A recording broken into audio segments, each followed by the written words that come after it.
Harriton. Yay. She, her pronouns. Kyler Parker will be MG. He uses he, him pronouns, last I checked. And, yeah.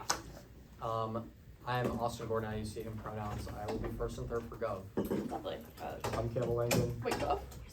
Dalton's okay. Ob. We knew what side you were, don't worry. I'm Campbell. I'm second speaker for Ob. He, him pronouns from Dalton. Lovely. Please tie yourselves. Yeah. Awesome. Is it recording? Cool. Is everyone ready? Yep. Never been more ready. Awesome. Kyler, just pass me that sheet when you're done. I'm going to start my time now. Once again, hi, I'm Margot Norman. I'm so proud to affirm the motion that this House prefers a world in which we see the parents receiving a set child support payment from the government rather than their former spouse in cases of divorce or separation. Okay, so the plan here really quickly is that the parent with primary custody is going to receive a set amount of money standardized to be sufficient for raising a kid in like whatever jurisdiction they live in, calculated by the court. I don't know exactly what that's going to be in every single county in the United States. The funding is just going to be normal ways and means. Time frame is like, right now. And the place is going to be the US / like all states specifically. With that, let's get on to weighing. We say that basically we should be weighing this on, impacts to everybody, but we should prioritize the children for a couple of reasons. First, they didn't choose to be born into a divorce while their parents, made some choice along the way that contributed to that. Secondly, they're literally helpless, right? Like they are 5-year-olds. They can't exactly go get a job. They can't meet their own needs. They're entirely reliant on their parents. And subsequently, we need to be prioritizing their needs because they can't do anything to correct for it if they are not being met. And then finally, I'm just going to make an observation on top of the case, being that children from single-parent households are generally worse off, meaning that the primary issue of this round, I think, is going to be which side can best help them. Okay. With that, I'm going to get into my first contention on increasing payments. A couple points of uniqueness. First things first, mothers are disproportionately chosen to be custodial parents, whether you think that's a good or a bad thing. That is simply how society works at the current moment. Second, that 44% of custodial parents get fully what they require, meaning 56% of custodial parents are not actually receiving the child support that they are legally supposed to be receiving from their former partner. Secondly, even more frequently, we see that child support gets delayed. This means that basically not even in the event where they're getting all the money they need or some amount of money, it's seriously delayed from when it should be getting paid according to the court. And then 3, that on average, it costs about $23,000 to $29,000 per year to raise a child, absolute baseline, getting them to school, making sure they are fed, making sure they have clothes on their back, all of those things, depending on where in the United States you live. With that, let's talk about the links. So we think that obviously when you do the plan, this means that children are getting the money they need because the government is the one ensuring that they are getting paid, and you're not really left up to the whims of the non-custodial parent. This means that quite simply, first, we see that kids' basic needs are more likely to get met because in the status quo, we see that without this, when you were kind of just dependent on the non-custodial parent upholding their end of the bargain of the court order, kids can't access their basic needs in a world in which they aren't being given sufficient child support. So food, rent, clothes, etc., all of these things are often not sufficiently met.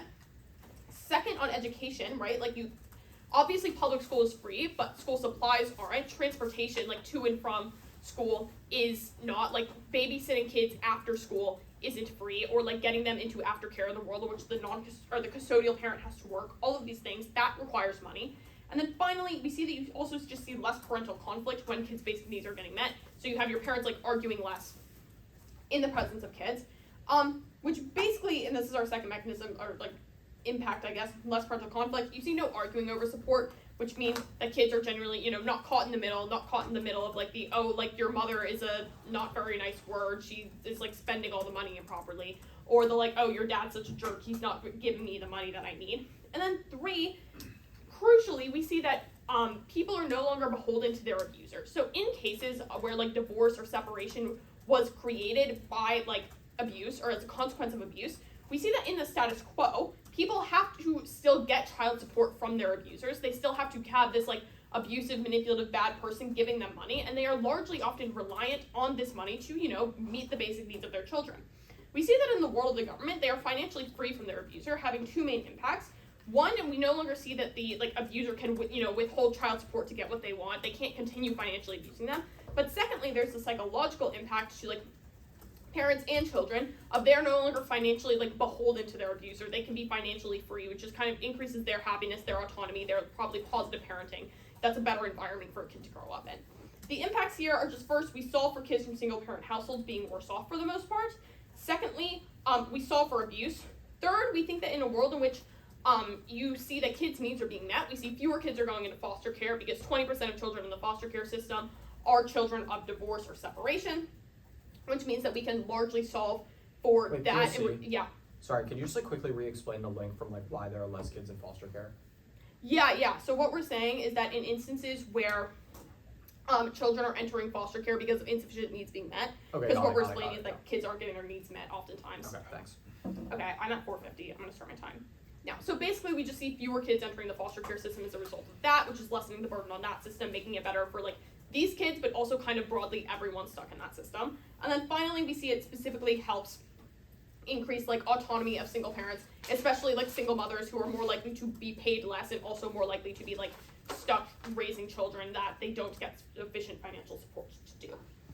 With that, my second contention is on benefits to the government / like benefits that come in the form of administrative processes. So first we see that it's really hard to enforce child support, and they're legally and tedious to do so. In Texas, for example, it takes 6 to 8 weeks to process a single request to order child support to be paid, and especially longer if there are any irregularities at all. We see that the court order has to be served on the non-custodial parent, which takes weeks to 2 months to do, depending on how hard it is to find them. And also, in terms of the terms of payment, may be heavily debated in like an arbitration with a state-paid child support officer acting as a mediator. You may have to go to court over it to ensure that you're getting like what you believe is sufficient money. Enforcing it is inevitably costly because the parents have to pay lawyers, the state has to pay people, and also we see that it takes a really long time. It's a really bureaucratic process. I'll take it at the end of my thought. And also we see that insofar as like 50% of marriages in the US are currently ending in divorce, and we think that it's thus really high, the instances of conflict over child support, meaning that you're seeing a lot of family court clog as a result. Yeah. Why does it cost the state money to defend a child support claim? They're not like defending the non-custodial parent. No. So they have to pay the child support officer to mediate it. They have to pay the judge. Basically, they're like, these people are on the clock to enforce it. That costs them money.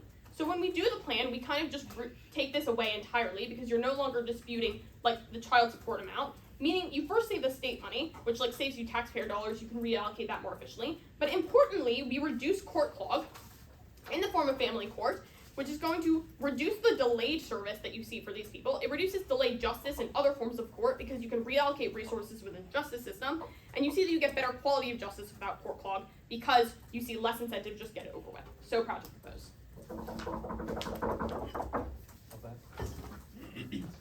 Nice. Okay, order's gonna be lots of top of case. Actually, no, not that much.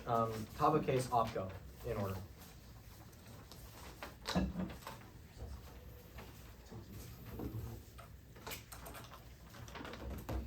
Okay, is everybody ready? Yes. Time starts now. Let's start top of case on the plan. We don't really think that it's fair for Gov to be proposing this plan in this round. The motion says this House prefers a world in which the government has the legal responsibility for child support, not the non-custodial parent. I think because this is this House prefers a world versus our current world, we need to imagine what the world would actually look like when the government is paying child support instead of the non-custodian parent. We think that this means that you're not actually going to be getting like an additional amount of child support that's sufficient for the kid to live.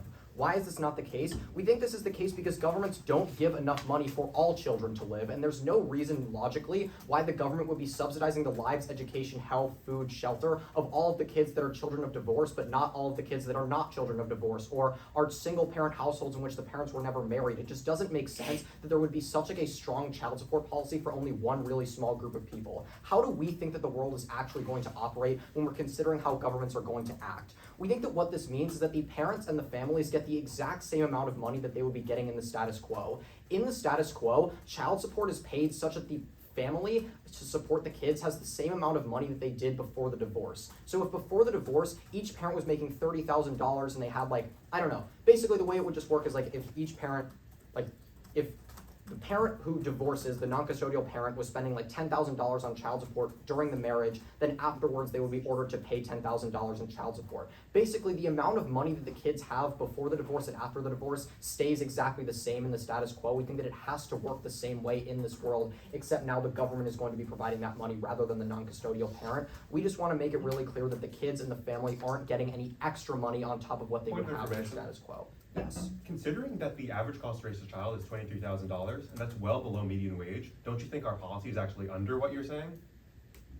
No, because you guys are saying that the kids need to have enough to like have food and to be able to live in a normal neighborhood, and that it will be adjusted to cost of living. We think the fact that many kids are living below the line that they need for cost of living means that it actually costs more than the status quo. Okay, now on to Op C1, which is going to be on ineffective government. We think that governments are notoriously ineffective at giving out money. For example, and this is both on purpose and by accident. To give an example of by accident, in September of 2023, 1 million people randomly dropped off of Medicaid rolls, and they had to spend months trying to get themselves back on. Healthcare coverage was cut and people died simply because the government made a mistake. We also think that just because the government has a legal responsibility to do something doesn't mean that they're necessarily going to do it. Let's look at America right now as a really, really excellent example. Elliot and all of us were just talking before the round about how bad Trump is at fulfilling any of his legal responsibilities. We think it's absolutely possible that the government, especially a right-wing government which wouldn't support child support payments of this kind and also disrespects the rule of law and the legal responsibility of a government, it is totally possible that they would just decide, oh, we have to do this, but we do not care.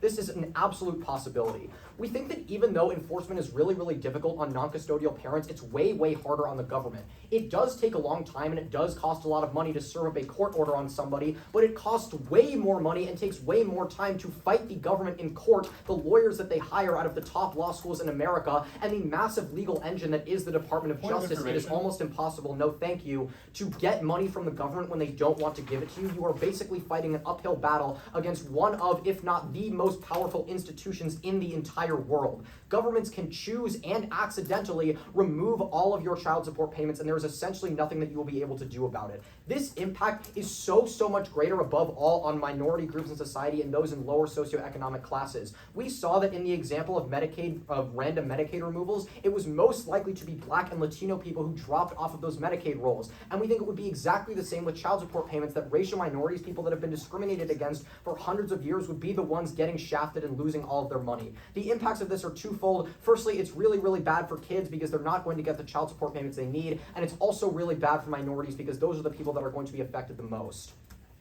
The second subpoint here is just on wasted money. There's $40 billion spent per year on child support payments, and we need that money in the government to pay off our debt, to help homeless people, to help kids across the board, rather than just targeting and focusing on one specific group of kids that are children of divorce. We think it's better off in a world in which that money is spent on broader social services that apply to everybody rather than just this one select group of people. We also think that the majority of that $40 billion is going to incredibly rich families who are paying millions of dollars in child support per year, not the poor families that pay a couple $100s a month. That means that what the government is fundamentally doing is subsidizing the divorce of billionaires and celebrities who get divorced and have kids all the time without a care in the world. Those people don't deserve our taxpayer funding. They should not be subsidized. Now onto Op's second contention, which is on worse parenting.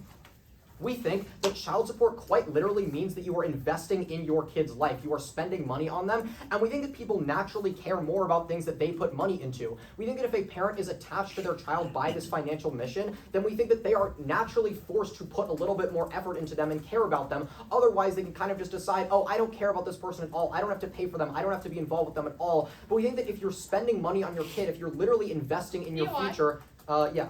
Isn't it true though that if they are already the non-custodial parent and they don't have any sort of living with them, and also they're choosing not to pay, that they're already not being involved in their kid's life? Well, we think that first of all, a lot of people are kind of non-custodial parents, but they have visitation rights with their kids, for example. And it's not that they're not choosing to pay, it's that the government is just subsidizing it for them. Obviously, they're not going to choose to spend their own money when they don't have to. We think that fundamentally when you're investing in something, you care more about it, and therefore people are going to choose to be more involved with their kids, which means they're going to visit them more, they're going to be more part of their life. We think it's good for people to have two parents, two full support networks rather than just one. This is good. We think it also feels really bad for kids to be abandoned by their parents, to go from a two-parent household to a one-parent household with no involvement from the other parent who they probably still love. This is really, really bad. We want better parenting. We want parents to have to invest in their children.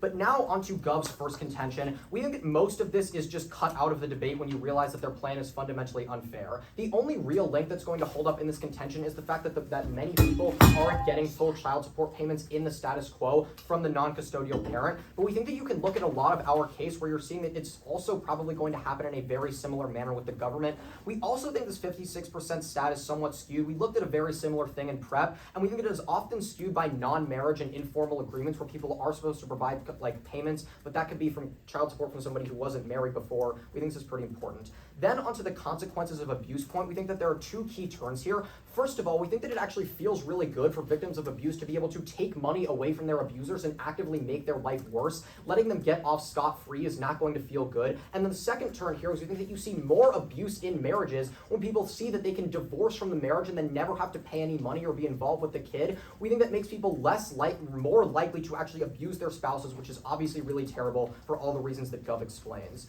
But then onto Gov's second contention, which is about benefits to the government. We think that, first of all, this idea that somehow you're saving the government money just doesn't make sense. Even if the government spends money on processing child support claims right now, under their world, the government has to both process the claims and then also pay for them. So obviously they're saving money in our world. Then onto this point on court clog, family court is just one section of the court. So just because you have a lot of cases in family court doesn't mean that you're clogging up like the criminal justice system and causing people to stay in pretrial jail. It's just a different section of the government. And then when they tell you that it's just hard to enforce child support in the first place, you can see on all of our case, all of our links of warrants as to why it is even harder to get anything from the government and enforce them to do anything that they don't want to do. For all these reasons and so many more, we could not be prouder to oppose. Thank you. All right. I have a fancy podium, so I'll take all my notes up here. Thank you. Just a quick order for the judges. I will be going top case. And let's see. What color is it? Here. Blues this round? Thank you. Our case is blue. You guys can do what you want. We don't care. Yeah. I was wondering what color the round was actually, because I don't remember where I blowed anything. Oh, okay. All right. This is for the recording. Sorry, guys. Okay. So, with that being said, top of case, op case, shelf case. There's no further questions. I will get started right now. So number one, they say our counter plan is, they say our plan is unfair. They said this is not a plan round. We'll say that what this is pretty clearly a plan round. I mean, Evan Stream said in the tournament guide that anything that's like this house and it's like a policy that clearly wants the government side to model something that we're making change in the world is a plan round. This is fundamentally a plan round because what we're doing is we want to see a change in the world and we are mechanizing what that change looks like to increase education so that this can be a more grounded discussion. But anyways, what they're telling you is they're telling you this is also an unfair plan because they're saying we're spending too much money, like we're raising living standards an unfair amount. They're trying to call us extra topical. Why are we not doing that? Well, remember I raised a POI and I said, isn't it true that the median wage is well above the $20,000-ish it costs to raise a child on average? And they didn't have a response for this. That's because in reality, our plan is cheaper than what they're proposing would actually happen in their world. Here's what they told you. They said that parents, the custodial parent gets the same amount of money as, quote, they got, quote, before the divorce, unquote. What that means is they get the full wages of the non-custodial parent. That's what they're proposing because they said before the divorce, which is far more costly, in fact, than what we're proposing, which is merely the $20,000 or so it would take to reasonably raise this child. So if you're voting anyone down for having an unfair advocacy, it's going to be side opposition here. All right, moving on to the government case. All right. So we said number one. I don't know what I said. What I do first? I'm doing government first. All right. So government increasing payments contention number one. Okay. So it is pretty uncontested, right? Right now the system is not working. We only get full payment in 40% of cases. This is just not responded to. They don't have any way to solve for this. If we continue to not enforce as well as we should and continue to not subsidize these parents who are single and custodial, there's going to be a huge quality of life decrease. And this is going to be the biggest impact in the round. The biggest impact in the round is kids with single parents not getting the money they need. Because what that actually looks like is they're not being enough food on the table, not getting the opportunities, and generally being sad and behind in life. That's going to be the most magnitude you'll see in this case. Okay, but anyways, on this point here of abusers, basically what they're saying is we're letting abusers get away scot-free. They're saying we're not making abusers pay the penalty. I say, in fact, it's quite the opposite. Abusers who are like actual abusers can get criminally charged. And by declogging the courts, we allow these cases to receive the attention they deserve. now that the cases and prosecutors and officials aren't clogged up with processing and enforcing and having settlement conferences about these alimony cases, they can actually focus on pursuing decreases in domestic abuse. This can be through education campaigns, but this is probably going to look like more attention paid to each case of abuse, making sure that the right punishments are meted out. By decreasing court clog, we increase accountability for abusers. Okay. On this contention too about benefits to the government. Basically, all you get from the side opposition is they say, guys, the government is inefficient, they won't put these payments out correctly, the people will never get the money. But presumably the government remains just as inefficient and quote unquote corrupt in either world. So what I fail to understand is how the government does a better job in their world when there's a third cook in the kitchen, being the non-custodial parent. How does this so incompetent government that they're claiming do a better job when they have to account for a third party? It just doesn't make sense. Why are they saying when the government directly works with a parent, they're going to do worse versus when they have to work with two parents? So if you buy that the government is inefficient, you're buying that the government does a much worse job when they have to account for a third parent, or rather a third party, the second parent, who might not even be in the state, who might be difficult to find, who if they criminally charge. So if you buy the crazy government incompetence they're selling, you're buying that the current status quo is not tenable in any way whatsoever. But I'd also like to say, is the government really going to fight over $20,000? No, it's going to be like SNAP. It's going to be very easy to get these payments. It's highly unlikely anyone's going to go to the Supreme Court over a single child support payment. Is anyone going to the Supreme Court over SNAP? No, they are not, because the government does not fight these cases. They give out the money, perhaps more than they should sometimes. I'll take it at the end of my thought. So in general, what are you seeing? Well, you're seeing less court clog. You're seeing money being saved by the states because they no longer have to criminally charge people for not paying their child support. They no longer have to jail people for not paying child support. Think of all the money that saves. Food, hours for guards, hours for prosecutors. That's a massive money save. The program pays for itself and probably makes even more money. I'll take it. Do you think that the people that are on SNAP benefits have the money to take a case to the Supreme Court? They don't need to because the government pays their SNAP benefits because the government also doesn't want to waste the money. Like the SNAP benefits are way less than the money would take to challenge the case. And anyways, the government's more inefficient when it has to deal with three parties versus with two parties. Okay, on to the opposition case here. Basically, what the opposition says is that the government is ineffective. Cross-apply everything I've said. The government's way more ineffective when it's going to be working with more people versus when it's working with one party. This is just intuitive. Like, if you believe that the government is bad at its job, you'll believe that the government is worse at its job in a more complex situation versus in a simpler situation. Okay, on this actor analysis here, basically, they're saying that people that are the type of parent to, people that are the type of parent to pay child support when it can't be enforced, or here's the response. If parents are the type of people to pay child support when it cannot be enforced, they'll pay in both worlds, right? What we're saying here is that you'll get a delta on the, specifically in the areas where parents, the non-custodial parent is not paying the child support. That's where the delta is here. Because in the world of the government, that's us, people that are currently supporting their child, possibly above what is required by law, will continue to do so. But uniquely, the quality of life impacts we get are those children whose payments have been cut off, they are suffering. We cure that. That is the hugest delta in the round. Okay. Second point here on worse parenting. They say if people have to pay, they'll feel more obligated, basically, to hang out with their kids. This is just pretty unintuitive. It's just not true. If we force someone to pay for their ex-spouse and their child, they'll view them as financial burdens. Oh my God, I have to pay my alimony. I can't go jet skiing. Will anyone want to hang out with their kids more because of that? I would say the opposite. They view them as a burden. They might start subconsciously feeling a lot of hate towards them, and this is going to drive them further away from their spouse, ex-spouse, and their child. And also think about the fact that this causes disputes. People regularly fight over child support payments, which means two things. It means, number one, you're pushed further away from the ex-spouse, but number two, in the eyes of the child, you're probably demonized. Because think of the custodial parent saying, oh my God, your father is a bleep. Think about that. Think about the fact that the child's relationship with the parent is worse because of this dispute, and they're probably being painted in a very negative light because of these disputes. We get rid of that entirely. There's no longer the feeling of burden. There are no longer these disputes. We pave the way for a reconciliation when we don't put money in the mix. Okay. Additionally, just think about the fact that if we give more money, that means that the money that the parents that want to interact with their kids can use money, they may be low income, to have more fun with their kids, build more meaningful experiences. We're just benefiting the children in the long run. Okay, just before I wrap up here, I'm gonna spin around back to, first contention on the government case. Okay, let's see.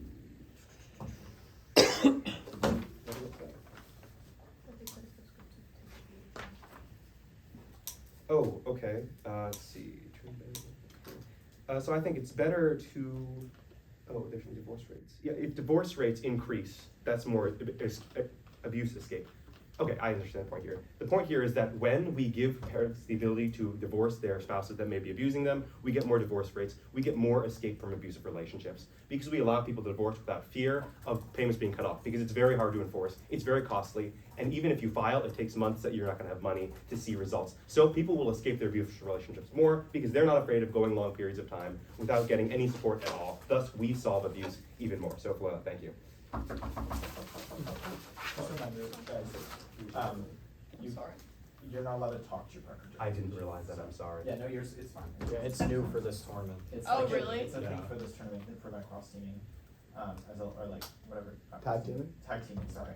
Oh, I'm sorry. I thought that was allowed at this tournament. Just so you're The aware, judge in yeah. our last round put in his bio, I like tag teaming. Yeah, So we it's thought- been Yeah. allowed for every NPDL tournament until now. Okay, sorry about that. Yeah, it's not a problem, I just wanna let you know in case you don't I just Oh, could yeah, not our read. bad. I could not Sorry, read. no, my handwriting was terrible. Again, it's not. We'll let it It's slide. not even, it's grammatically incoherent. Now we're running theory. We're actually running 4 theory shells on that right now, Oh, good. so Okay, be that's careful. What does that mean? Oh, Alright, is everyone ready? yeah. Alright, let's do it. Great. Order's just gonna go top, then I'll go gov in order, op in order, op, collapses and voters. Start my time in 3, 2, 1. Let's start on the plan. Is the plan fair or not? Is this a plan round? We tell you very clearly the idea of the motion, the framer's intent, is to have a debate about who is paying child support, not how much child support is being paid, i.e. the key delta in this round is should individuals or should the government be paying child support to the primary custodians, not how much money should we be giving to these people. The question of how much money we should be giving to them should not at all be a factor in this round. That's not what the debate is about. It should be about who is uniquely paying.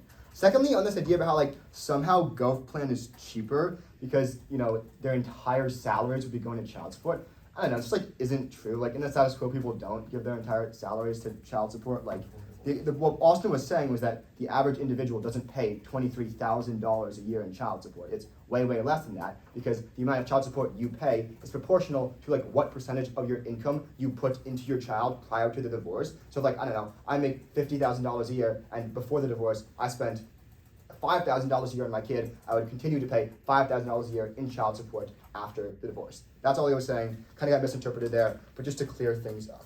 Okay. Gov 1 on increased payment.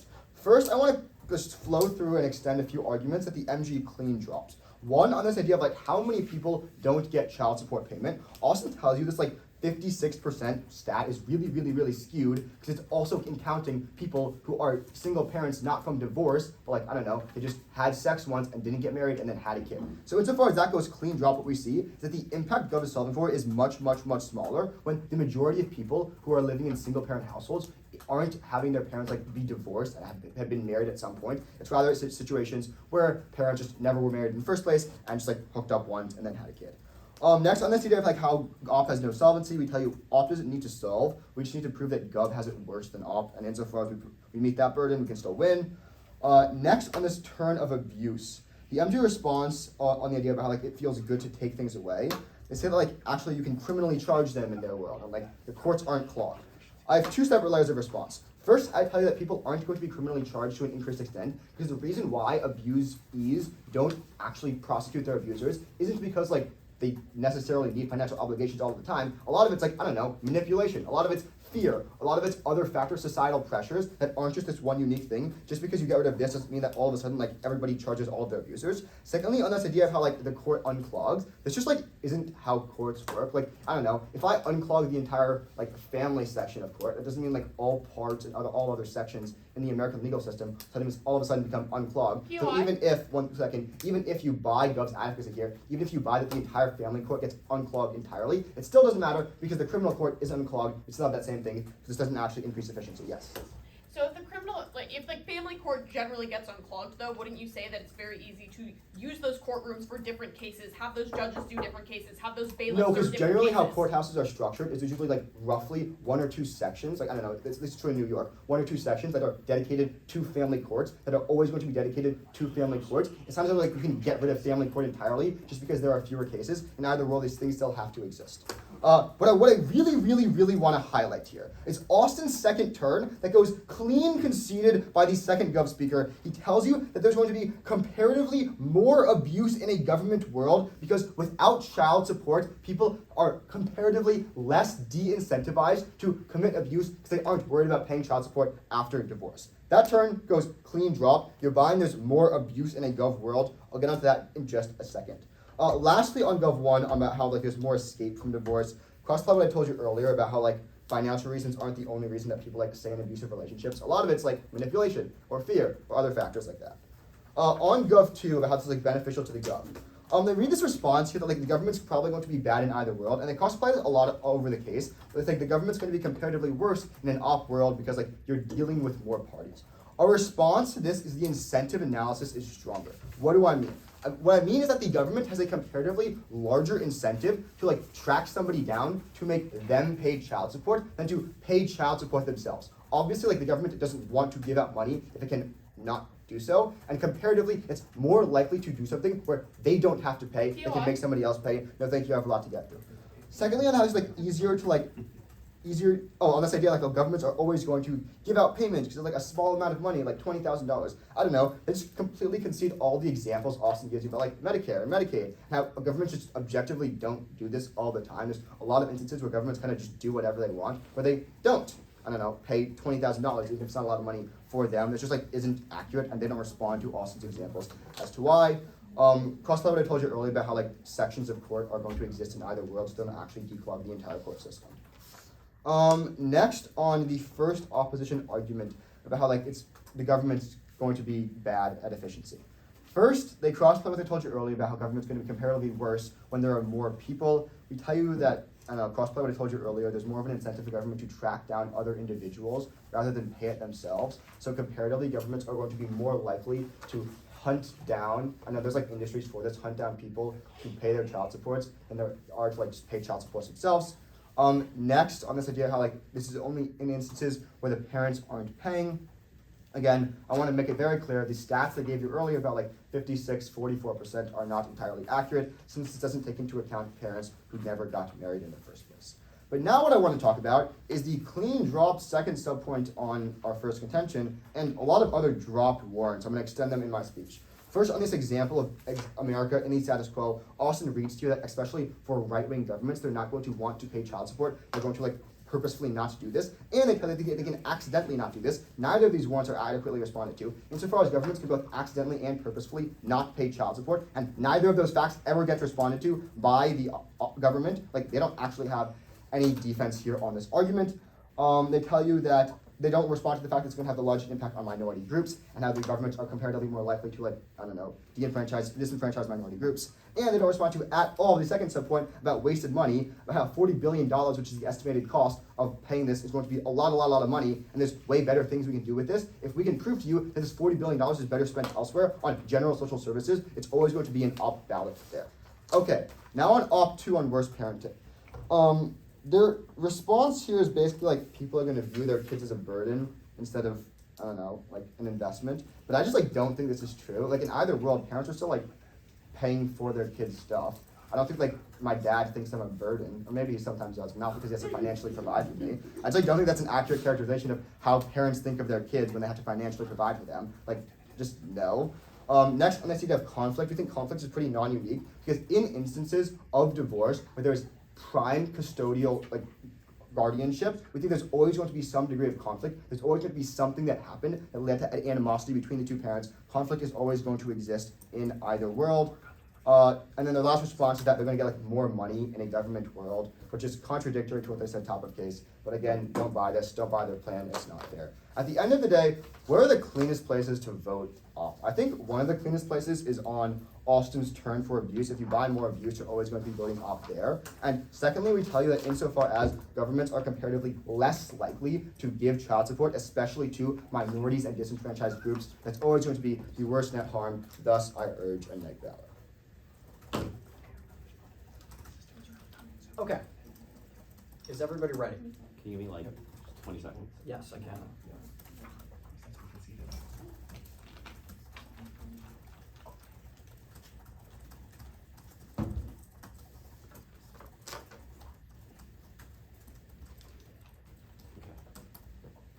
Okay, is everybody ready? Yep. The most important piece of clash in this debate, which is probably going to decide and probably should decide how you vote, is which side is more likely to actually get kids their money. The answer is really clearly off. The only mechanism that Gov provides as to why it is hard for why people aren't getting child support in the status quo is because the government is inefficient and incompetent at enforcing child support claims. But we think that on our side, you're getting both intentional failure by the government and accidental failure, which is always going to be a greater strength of link here. We think that, first of all, there's a greater level of inefficiency because when the government has to process claims and pay them, there's just more that can go wrong, more times in which they can accidentally slip up and not provide the payment. But then the most important place as to why you're very clearly voting up on this point is the intentional failure of the government to pay this child support. The contention that I give you in my first speech is that many governments are going to want to completely ignore their legal responsibility because it is a very left-wing policy to fully subsidize the lives of single parents. We have shown you very clearly that governments are going to be willing to entirely ignore this responsibility, but I don't even have to warrant this out anymore for you because Gov clean drops it out of the round. They entirely concede that you are going to see these instances of intentional failure by the government where the government chooses to violate their legal responsibility and not pay these child support claims. This is immediately winning us the round because you're seeing that on our side, kids are less likely to receive their payments because they could not receive it out of both accidental and intentional failure by the government, whereas the only mechanism in which they could not receive the payment under a op world is by accidental failure. That means that there are more paths by which a kid could fail to receive their payment, and therefore they are less likely to. You're voting Gov on this issue, both because of the scope, but also because of the framework that Gov provides, which is that we should value kids first in this round. Insofar as op side is the side that most effectively gives money to the children, you're voting for op. Then on the next class, which is on government money, I think this is another really clean win for op if we just think about it for a second. Paying and processing child support claims is always going to cost less than processing them. Gov cites these instances of like having to pay for lawyers and having to go hunt people down and pay for judges, but it costs a lot of money to process these requests in their world too, but in addition, you have to also pay for it. We gave you the fact that $40 billion per year are spent on child support payments. This is a huge amount of money. Gov never provides a statistic on how much is spent in the status quo on processing child support, but there is just no way that it is more than $40 billion. I think we can all agree that that empirically doesn't make any sense. We think that it's very clear that the government has more money in our world because they only have to process claims rather than process claims and pay them. Then there's the next point, which is on abuse. We think that fundamentally this is pretty washy and not going to be a win for either side. I think that you're still buying my turn, which is that people are more likely to commit acts of abuse when they don't have to pay for them after and there's less of a punishment. But I think you could also buy some of the arguments that Gov has made here. Regardless, we think that you're very clearly, we think this isn't the voter for you, both because of the lack of strength of link on either side, but also because it fundamentally falls out of the framework, which was primarily supposed to be about children over anything else. And it's also just a low scope argument when compared to the point of government money. But then there's one more independent ballot for the opposition, which is on better parenting in our world. We think that we have shown you that when parents invest in their kid, they don't see them as any more of a financial burden than they would otherwise, and they're therefore more likely to try and actually care about their kids and spend time with them in their life. Fundamentally, though, I think you're just very clearly voting for op on this purely dropped point of intentional failure by the government to not pay for this child support. We don't think that you should be buying their plan, so they're not going to be getting any extra money just from the government providing more.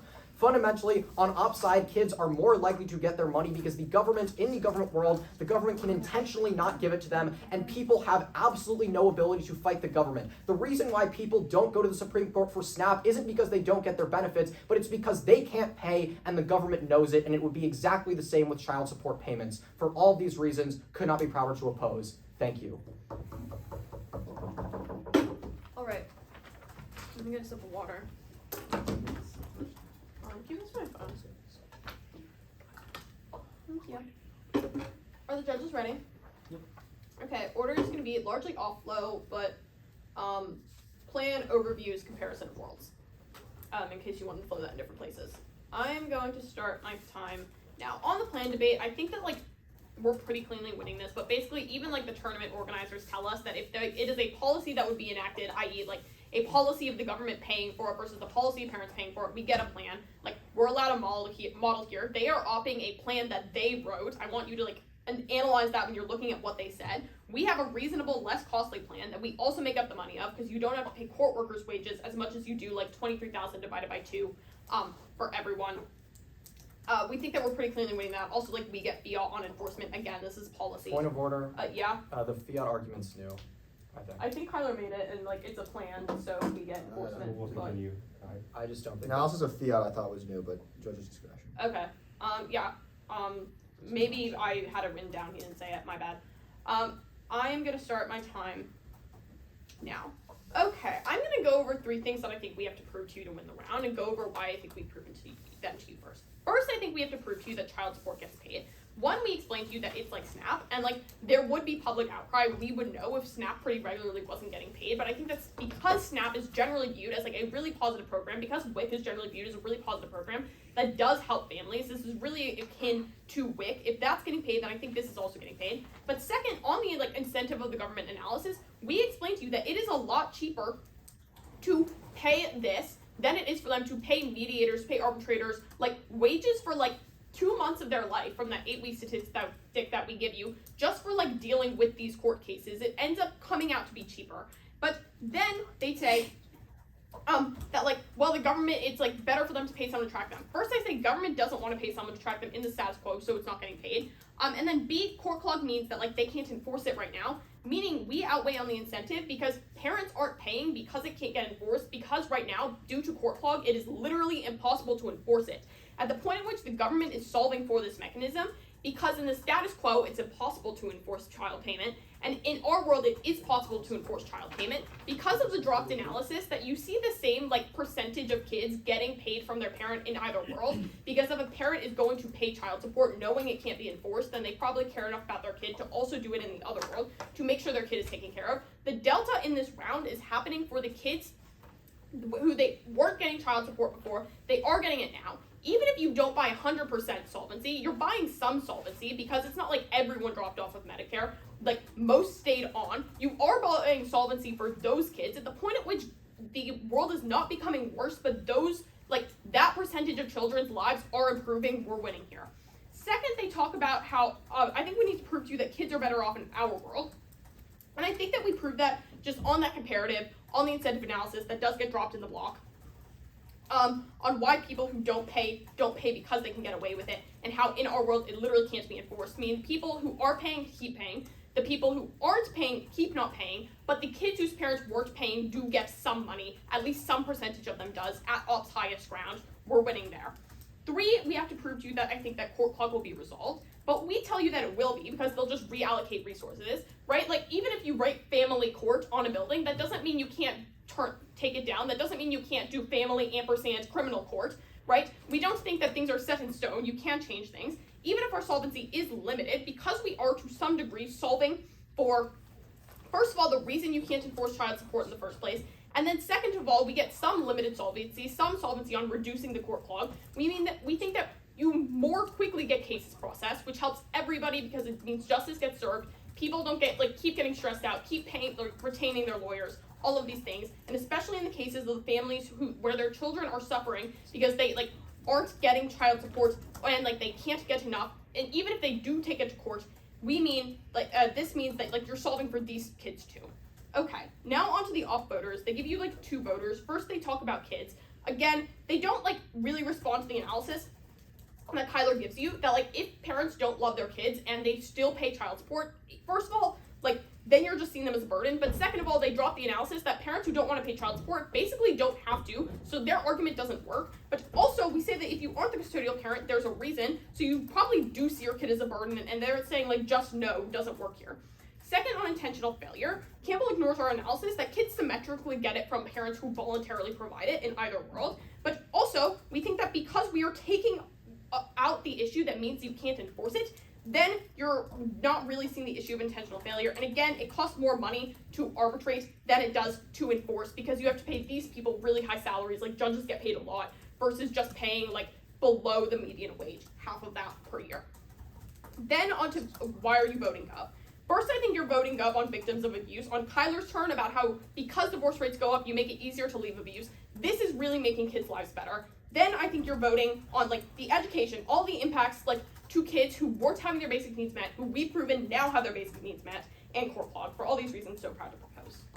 Good round, Good round, guys. guys. Good round. Do you want us to step out? I don't care. I'm gonna go to the bathroom. I'm also gonna go to the bathroom. Okay. So. Yeah, I was gonna. Carly, you can get your Advil. That is true. Yes, my head. Well, I got rid of my water, so I can't. Okay. I don't want to use you guys' like lunch period, so I'll try to be fairly quick. Yeah. This is a really good round. Congrats to both of you guys. Like easily the best debate I saw this whole tournament. So good job. The decision was a split, so kind of I guess like for the top third, the best decision. Or whoever, like, if your friends it's good. If you hate each other it's bad. Okay. I voted for Gov. Ryan voted for Op. So this is like a crazy resolution. Like if you take a step back and you actually look at this policy, like it's kind of insane. But I still ended up voting for Op, which is I guess a testament to. Gov or Op? Sorry, voted for Gov, Okay. which is like a Would be testament split to otherwise. your case. So I'm just gonna go through the voting issues really quickly and basically how I voted. This is like I usually have a whole thing about how both teams were like made mistakes, but you guys didn't make that many mistakes, so good job. I don't. That's mainly on case. So okay, top of case. I basically like buy the op analysis here that like the child support is just going to be like replacing the existing system. I don't think that you can be like, yeah, we're gonna like subsidize. We're gonna give them like a way above the poverty line. We're gonna like go up to the poverty line, etc. It's a prefers motion, so it's like, yeah, you kind of can do. I think like doing a whole plan is like maybe a little bit extra topical, and I think probably convinces me of this. So I basically see this world as like, in the one world the parents are paying it, and then in the other world the like government is paying the same amount except for it's like guaranteed, right? So if there's these instances in which like parents aren't paying child support, the government is probably going to pay this. I'll get into the intentional failure and like whether they're actually doing it in a second. Hi, we have both of them. We submitted for Okay. Anyway, so, and then yeah, on the POO, about like fiat, I think maybe the fiat point is kind of new, but I don't think it would affect us so much. Anyway, okay. So Gov basically has like three kind of main arguments. The first is on the quality of life of the children. The second one is abusive relationships, and the third one's court clock. I think like the main parts where I voted was basically the quality of life of the kids and the like abusive relationship stuff. I think that like, look, we can buy some benefits in which like parents are not going to be paying child support. I believe that this like happens in the status quo, and it is true that the government will probably be paying it more.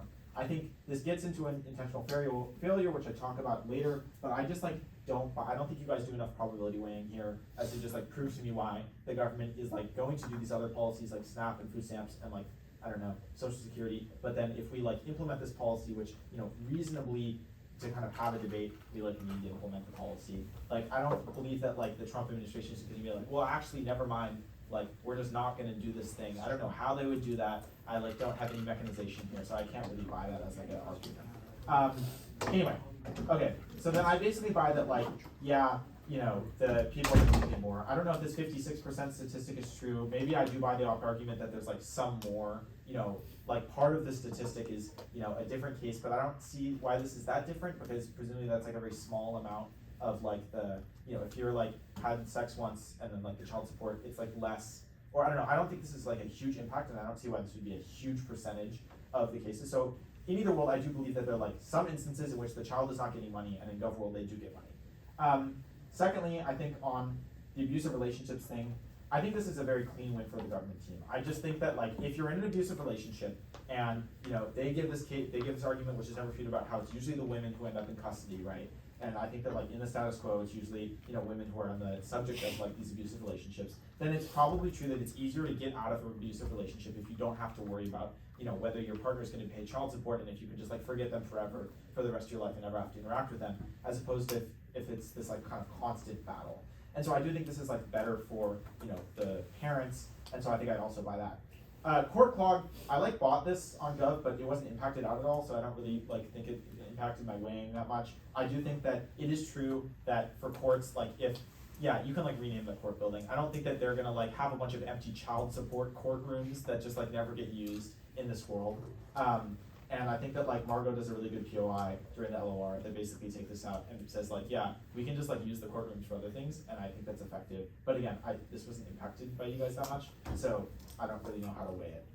Okay, quickly, OP has this basically three things: wasting money, parenting, like generally, and then like this intentional failure kind of argument. I think on wasting money, this is like easily your guys' strongest argument. I think that saying, this is just gonna cost so much money, and it's gonna be so expensive that like it's gonna ruin, you know, the government, and we're gonna have to like pay for it, and it's bad. That's bad. I like believe this basically to some extent, although I don't know. You say 40 billion, I don't know how accurate that is. Like, but yeah, I kind of intuitively buy that it's expensive. But Gov does mitigate this, right? They do say that like, well, yeah, but judges are also expensive, and the bureaucracy is probably also expensive. And so like, I do believe that judge salaries are expensive, and lawyers are expensive, and hiring these people to like go find, deal with these cases. And I do think it's gonna be maybe less bureaucracy to kind of just like pay out these things as opposed to needing to, because like processing one claim is very different than, you know, a judge having to like hunt down, and you have to hire a detective and then serve a court order. You have to like go to court and have the whole trial. Like that's probably expensive, but I still don't think it covers the whole amount. I think the main problem, and this is why I couldn't vote for op, even though I think the motion, like, you know, it makes it really easy for me to vote for op, is because I don't think you guys terminalize at all what this looks like. I don't see like this kind of, oh, this was really expensive, and so this is bad for this reason. I don't think you guys do enough like probability weighing to prove to me that this goes to good things, as opposed to just saying like, it's bad for the government to spend more money. Tell me why the national debt is bad. Tell me why this money would go to like other, you know, good things as opposed to like, I don't know, the military or like Lockheed Martin, right? Like, there's a bunch of, you know, when teams are like, it's expensive, that's like a very, very good argument, and I'm super willing to vote on it, but I need to be told why it's bad for the government to spend more money. Because if I don't know that it's bad for the government to spend more money, I'm like kind of intuitively like, yeah, great, like, I don't know, the government should just buy everyone everything, we should just do communism, that's great. Like, I don't actually think that, but I think if you don't prove to me why, like, the government spending more money is bad, which is kind of the crux of your case, then it's hard for me to vote on that. I think parenting, I just vote for Gov here. I think it's like, yeah, there's better parenting because like of the abusers thing, and also, yeah, people aren't fighting over child support over time, and I think that's like bad for the kid, because, you know, the classic like divorced parents is the like, you know, two parents like tugging, the child like falls into the pit. I don't know if you guys know the image. Anyway, like that's kind of classically, and people fight about money a lot, so yeah. And then finally on intentional failure, I said this earlier, but I just don't think there's enough probability weighing here for me to like buy the argument that, you know, the government and Trump administration has the means to like kill this program that was presumably exists, but like can direct the states or like whoever, like maybe the federal government, like maybe they can do an executive order, but that's not mentioned and probably go through the courts, and like maybe they can ignore the courts, but then suddenly we have a constitutional crisis, like which we kind of had. I don't know. I just don't think there's enough analysis here for me to like buy that this just won't happen, and like and it's a big claim. Like the idea that the government policy is like not going to happen at all in a debate round is kind of a like you have to really prove that, or else like. Because that's basically undermining the entire round. Like it's like saying we shouldn't have this round because no policy ever happens if it's like bad, or if it's good, which maybe the Trump administration is, you know, very good at preventing good things from happening. Okay, my main point of feedback for op is just that like I think it's, you know, you don't really talk about what this world looks like. I think the idea that like, wow, we can like get married and then get divorced, and then the government will just like give us a ton of money for like child support, right, that I don't have to pay, is crazy. Like the idea that like the government is just gonna be subsidizing you for like, oh, we should like get married and then like 3 days later have a divorce, and suddenly there's like money being flowed into this world, like that's insane. But I think like because you don't really think about, because neither team really focuses on like what this looks like on the kind of day-to-day for an individual, or like gives me the substantive examples, I can't vote on that because that would be like me intervening. But really, really good round, both good teams. I'll shut up now. Thank you. Thank you. Yeah, so I disagree with the call. I know you guys want to go eat lunch, but I'm going to give you a lot of like tips that I think are going to be really important, especially because I think both of you guys are guaranteed in the out rounds anyways, that I saw was problem with this debate overall. Overall, it's a good quality round. I just wanted to point this out in the beginning. There's 4 main clashes. Firstly, cost parenting. Secondly, parenting. Third, courts. And fourth, government capability and incentive. I really want you to focus on the way I break these deadlocks. I think it's really important the ways, especially the third speakers are going to be breaking deadlocks in the out rounds. On cost. The question that we have is, can this money be spent on other places? The primary analysis we get from opposition is that this is some $40 billion that can be spent on other places. And there's probably means that this is an increased cost of the government, implicitly mentioned in your case, but also explicitly as identified correctly by the op.